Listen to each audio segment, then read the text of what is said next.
Hi, hello everyone.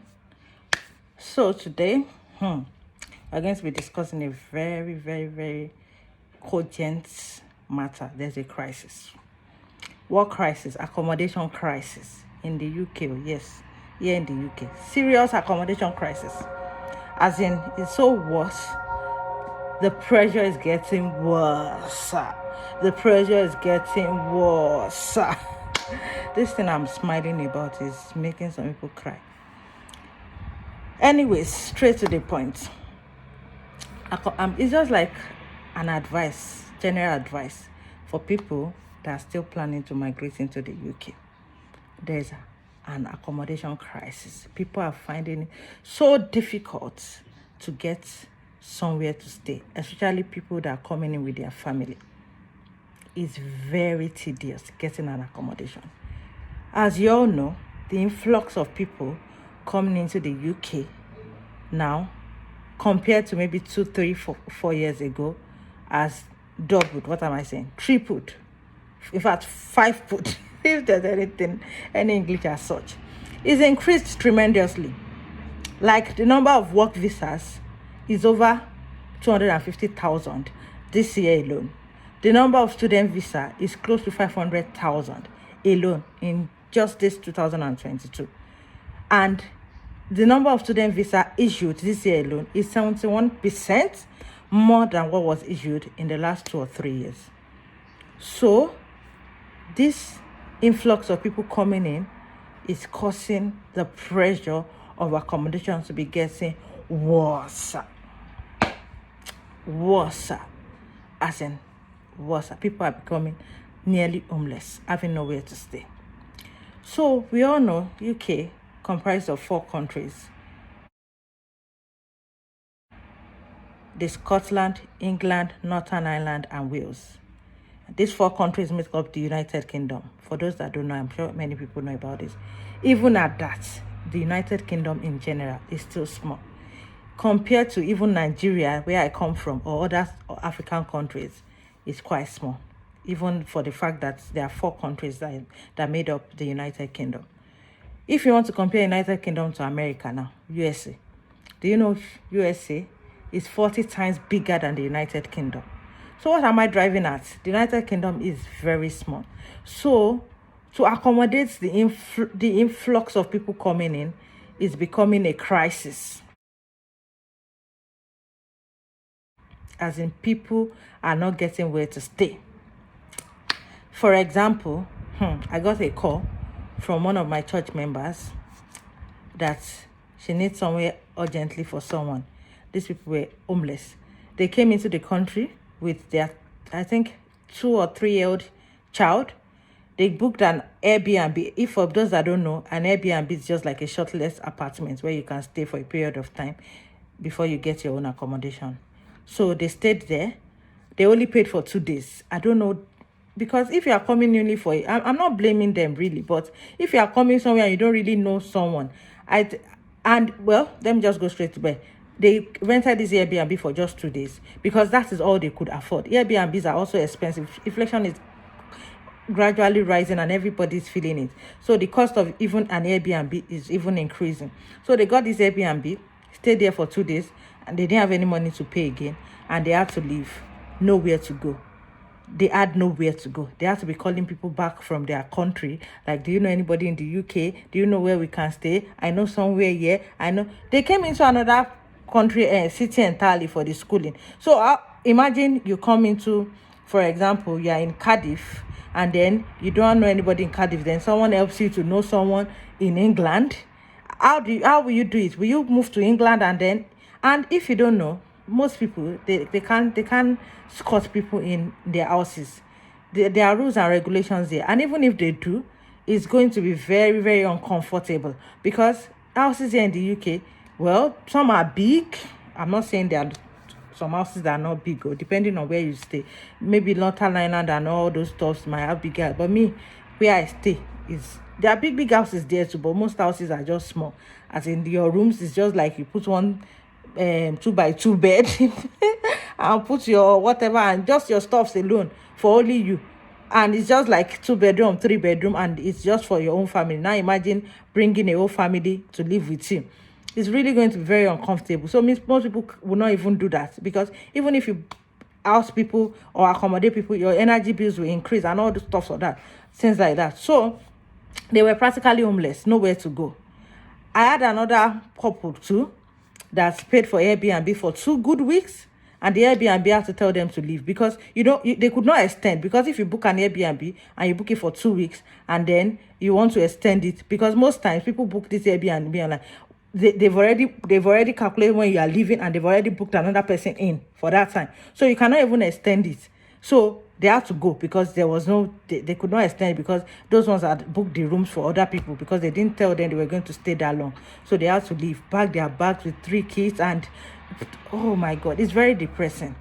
So this issue of accommodation crisis has been on ever since. Has been on, because even me, when I came into the country in the peak of COVID, like 2 years ago, I had issues getting where to stay. As in, I was depressed. There was a day, oh my god, I don't want to remember that day. There was a day I went for viewing inside winter, very cold weather. I didn't get the place. I was calling, I was walking around the streets. Oh my god, the Google map was just taking me where I don't know. As it was just taking me where I don't. And at the end of the day, when I got there, and I called, I said, I'm in front. They said, no, you're too late. We left already. And in fact, we rented the house out. That was my only hope. I've viewed houses. I cannot count the number of houses I've viewed. And they will just come and, unfortunately, the landlord did not pick you. Unfortunately, we have rented the house out. And they will not give you any reason for doing so. And then I started weeping, as in I couldn't control my tears. My hands were freezing cold. My ears were, oh my God. I don't pray for that kind of thing to happen to my worst enemy, my enemy of enemies. I don't pray. I was inside the bus going back to my hospital accommodation, and I was weeping uncontrollably. And I remembered my house back home, like, oh, I left this beautiful house back home, big, spacious house back home, and here I am in the UK struggling to get somewhere to stay, a roof over my head. I was practically homeless. I had to tell them in the hospital accommodation, because they gave me a quick notice, to extend my stay, because I hadn't gotten anywhere to stay. My families were still somewhere. I had to bring them over to it was tedious. Let me now tell you something. Apart from the fact that I even have money, like you have your cash and you want to even rent an accommodation, because some people say, if I have money, it will be easy. There's no accommodation anywhere. Even if you have your cash with you, they will have one reason or the other, I don't know, to tell you that they are not renting the house to you. I don't know. Sometimes, most of the houses I view, they just didn't tell me the reason. The few ones that told me the reasons, they said my money was not enough to rent an apartment. As an NHS nurse in the UK, you can imagine, they said my money was not enough to rent an apartment. The only person that was willing to rent for me said I should get a guarantor. Thank God I had someone, my auntie, that had been in the UK for years, and she was able to do my guarantor, and that was how I got the house. Those ones were even sincere for me to tell me the reason why they were not going to give me. And thank God I had that guarantor. That was because they said the person must be earning up to an amount of money before she's able to help me. She's able to guarantee me. And thank God she was within that salary scale, and she was able to guarantee me. Imagine those that don't have that kind of favor that I had. And I searched for this house for 3 months. Since the day I got to UK, I started viewing houses. I started going here and there, and I still could not get a place to stay. Let me now tell you something. Even if you get a place to stay, even if you get some, because you see all those houses is on Zoopla, on Rightmove and all those things, you'll be seeing them houses, and then you can't just get. Not only me, I didn't, not like it's a personal issue. Most people I know have the same issues of not getting houses. If you want to get a house in the UK, you need to show your pay slip, show your reference from work, show so many things. Have a deposit. Apart from the house rent, you also need to have a deposit, because you pay a deposit and the house rent. So it's a lot of money, especially if you stay in all those areas that are very expensive. You that are coming as a student, for example, you have spent so much money paying school fees, traveling, and all those stuff. So I don't know, the money is not there. So getting an accommodation, even if you have the money, and then the requirements are so tedious, the forms you will fill, oh my God, it's like they want to give you the house for free, because I don't understand the forms you will fill and the kind of checks they will do. For someone that's coming in newly to the UK, you cannot have those checks done because they will have to prove about this permanent, whatever, this bank statement, your so many stuffs, your pay slip, your reference from work, reference from a previous landlord, and all those stuff. But if you cannot provide all these stuffs, there are some landlords or some agents that will say, okay, we can give you the house if they are willing to, but you have to pay 6 months. An average house in the UK for where it's expensive, at least not like £1,000. Well, some areas are very cheap. You can get a 2-bedroom for 600, 650. But let's say like England now, especially when it's close to London, houses they are very, very expensive. At least £1,000. Now telling you to pay £1,000 for 6 months, including deposit. That means they are paying like 6,000 or 7,000 naira.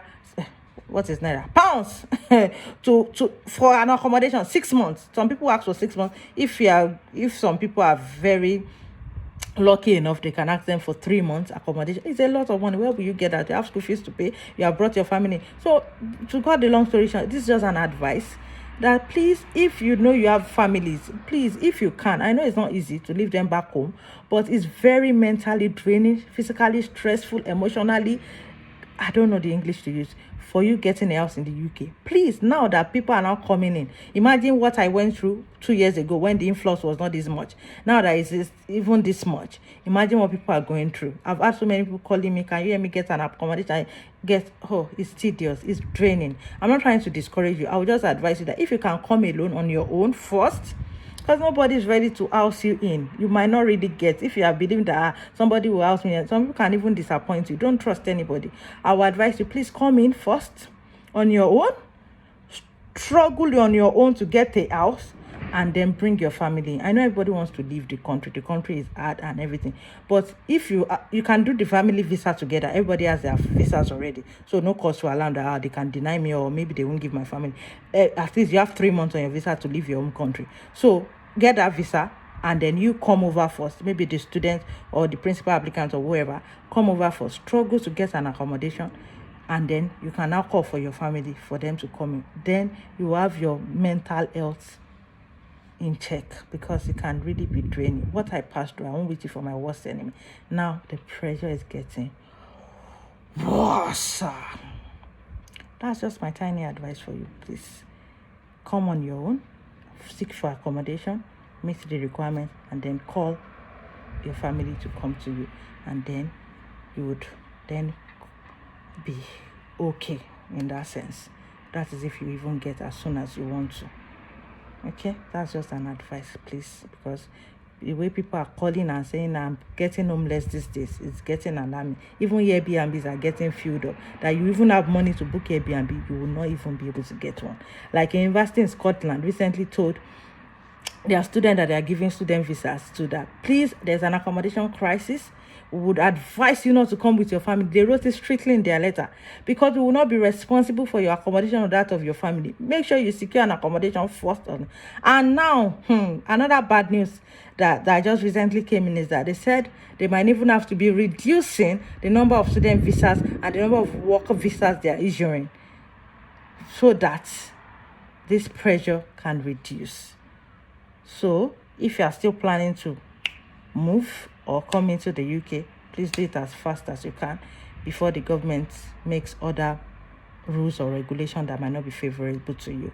But I think it should still be on for a long time, still giving people visas, hopefully. Thank you very much. If you are interested in anything about nursing, life in the UK, health talks, there's nothing I don't do. I am jack of all trade, master of all. Don't you dare call me master of none. See you. Bye.